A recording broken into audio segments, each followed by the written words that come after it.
অনেক তো সজনে ফুল খাওয়া হলো, এবারে নরম নরম সজনে ডাঁটাও একবার ট্রাই করা যাক।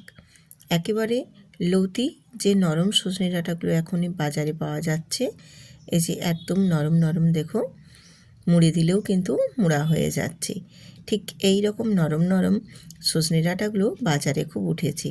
এই সজনে ডাঁটা আলু আর বড়ি দিয়ে পোস্ত বানিয়ে দেখবেন, গরম ভাতের সাথে একেবারে অসাধারণ, ভীষণ টেস্টফুল।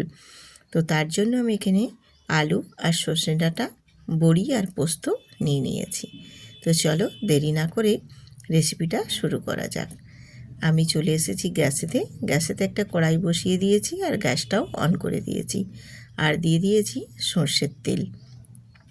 তেলটা গরম করে নিয়ে দিয়ে দিয়েছি এখানে বিউলির ডালের বড়ি, আর বড়িগুলোকে একটু লালচে করে ভেজে নেব। আর পোস্ত মানেই সর্ষের তেল না হলে কিন্তু ঠিক জমে ওঠে না। সে যে কোনোই পোস্ত হোক, পেঁয়াজ পোস্ত হোক বা আলু পোস্ত হোক বা বড়ি পোস্ত হোক বা সজনে ডাঁটার পোস্ত হোক, পোস্ত মানেই কিন্তু সর্ষের তেল। সর্ষের তেল না হলে পোস্তর ঠিক টেস্ট আসে না। সাদা তেলে যতই করো, সর্ষের তেলের একটা যে সেন্ট বা ঘ্রাণ থাকে, সেটা কিন্তু ভীষণই সুন্দর আসে পোস্তর ক্ষেত্রে। তো আমি বড়িগুলো দেখো একটু লালচা লালচা করে ভেজে নিয়েছি। এবার বড়িগুলো তুলে নিলাম। ওই তেলের মধ্যেই দিয়ে দেবো এবারে যে আলুটা আমি নিয়েছিলাম বড় সাইজে, সে আলুটাকেই একটু ডুমো ডুমো করে বড় সাইজের করে কেটে নিয়েছি। কেটে ধুয়ে জলটা ঝরিয়ে নিয়েছিলাম, সেই আলুগুলোই আমি এখানে দিয়ে দিলাম ওই তেলের মধ্যেই। আর দিয়ে দেবো এখানে স্বাদ মতো নুন দিয়ে আলুগুলো একটু নাড়াচাড়া করে ভেজে নেব। এখনই তো নতুন আলুর মধ্যে একটা মাটি মাটি গন্ধ থাকে, তার জন্য আলুটা একটু তেলে ভেজে নিলে বা কষিয়ে নিলে সেই গন্ধটা কিন্তু চলে যায়।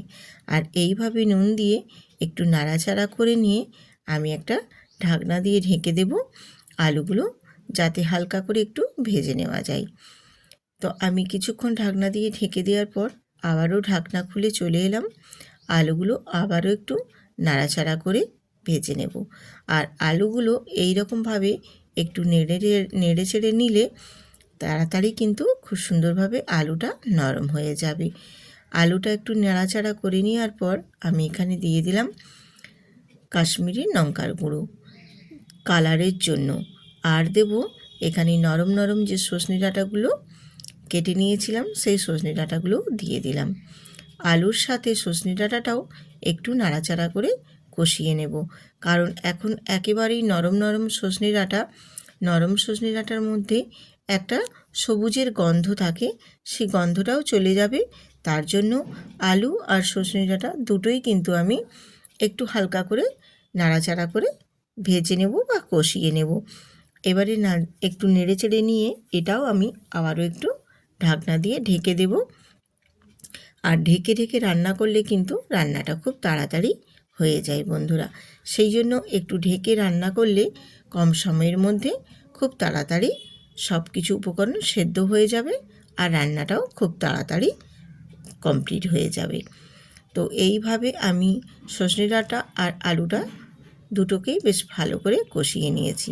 আর এই রান্নাটা করার ক্ষেত্রে কিন্তু হলুদের ব্যবহার করব না, শুধু কাশ্মীরি লঙ্কার গুঁড়ো দিয়েই কালারের জন্য দেব, আর হলুদের গুঁড়ো এখানে ব্যবহার করব না, তাতেই কিন্তু খুব সুন্দর একটা কালার আসবে। এরপর এখানে আমি দিয়ে দিয়েছি পোস্ত বাটাটা দিয়ে একটু নাড়াচাড়া করে আমি কষিয়ে নেব আলু আর সজনে ডাঁটার সাথে। অনেকেই কি করে, আলু আর সজনে ডাঁটাটা জল দিয়ে একটু সেদ্ধ করে নেওয়ার পর পোস্তটা দেয়, কিন্তু আমার মনে হয় এই সজনে ডাঁটার আলুর সাথেই পোস্তটা দিয়ে একটু নাড়াচাড়া করে কষিয়ে নিলে এই পোস্তর স্বাদ কিন্তু আরও বেশি সুন্দর আসে। পোস্তটাকেও কিন্তু এইভাবে একটু কষিয়ে নিলে অল্প একটু জল দিয়ে আবারও একটু নাড়াচাড়া করে আলু সজনে ডাঁটার সাথে কষিয়ে নিলে মশলার স্বাদ মানে এই আলু পোস্তর স্বাদটা আরও সুন্দর কিন্তু দ্বিগুণ বেড়ে ওঠে, খেতে ভীষণ সুন্দর লাগে। আর এর একটা ঘ্রাণও যে বেরোয় ভীষণ সুন্দর একটা মিষ্টি পোস্তর যে একটা গন্ধ, ভীষণ সুন্দর একটা ফ্লেভার নিয়ে আসে। এত সুন্দর টেস্ট হয়, সত্যি এই এক পদ দিয়ে এক থালা ভাত কিন্তু অনায়াসেই খাওয়া হয়ে যাবে।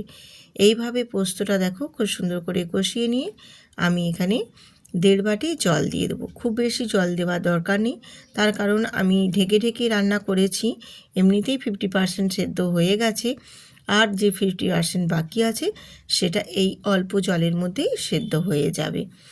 দিয়ে আবারও একটু ঢাকনা দিয়ে ঢেকে দেব। আমি রূপা, ব্লগস উইথ রূপা চ্যানেলে আপনাদের সবাইকে স্বাগত জানিয়ে আজকের আমি বড়ি সজনে ডাঁটা আলুর পোস্ত রেসিপি আপনাদের সাথে শেয়ার করছি।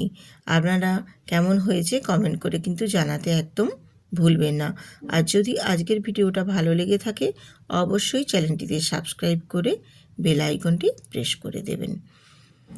এবারে আমি টমেটো আর কাঁচা লঙ্কাও এখানে অ্যাড করে দিলাম।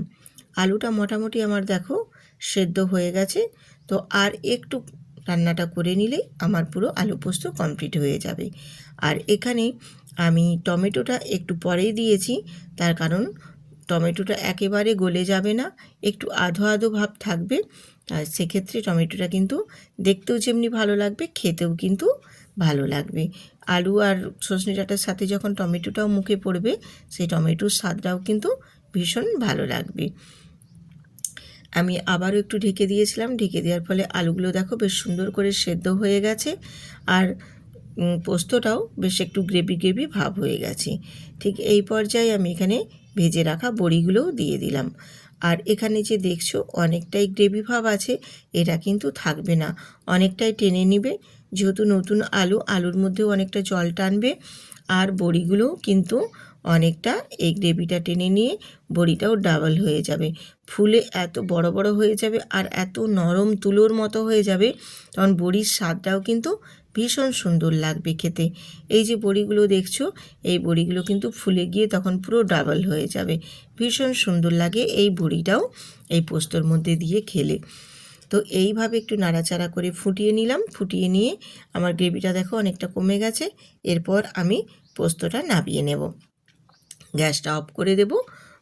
অফ করে দিয়ে একটু নাড়াচাড়া দিয়ে আমি একটু ঢাকনা দিয়ে ঢেকে দেব, যাতে করে গ্রেভিটাও অনেকটা টেনে যায় আর বড়িগুলো বেশ সুন্দর করে ফুলে গিয়ে পুরো ডবল হয়ে যায়। আর বড়িগুলো ভীষণ নরম হয়ে যাবে, তুলোর মতো, মুখে দিলেই কিন্তু মিলিয়ে যাবে। বিউলির ডালের স্বাদ এত সুন্দর হয়, ভীষণ ভালো লাগে কিন্তু। আর একটু ঢাকনা দিয়ে ঢেকে দিয়েছিলাম, তার ফলে দেখো গ্রেভিটা অনেকটাই টেনে গেছে, আর আমার এই সজনে ডাঁটা নরম আলু দিয়ে পোস্তটা পুরো কমপ্লিট হয়ে গেছে। দেখতে কিন্তু ভারী সুন্দর হয়েছে। এরকমভাবে তোমরা একবার বাড়িতে বানিয়ে দেখো, অসাধারণ লাগে। গরম ভাতের সাথে জাস্ট এই এক পদ দিয়েই কিন্তু খাওয়া হয়ে যাবে, আর কিছুই লাগবে না। এত সুন্দর হয় এই নরম সজনে ডাঁটা আর বড়ি আলু দিয়ে পোস্ত, ভীষণ সুন্দর। এছাড়াও তোমরা নিরামিষ দিনেও কী রান্না করবে ভেবে খুঁজে পাচ্ছ না, এই রেসিপিটা বানিয়ে দেখো, সবাই প্রশংসা করতে বাধ্য হবে। ভীষণ ভীষণ সুন্দর হয়, একবার বানিয়ে দেখো। আজ এখানেই শেষ করলাম, আবার আসবো আরেকটি রেসিপি নিয়ে।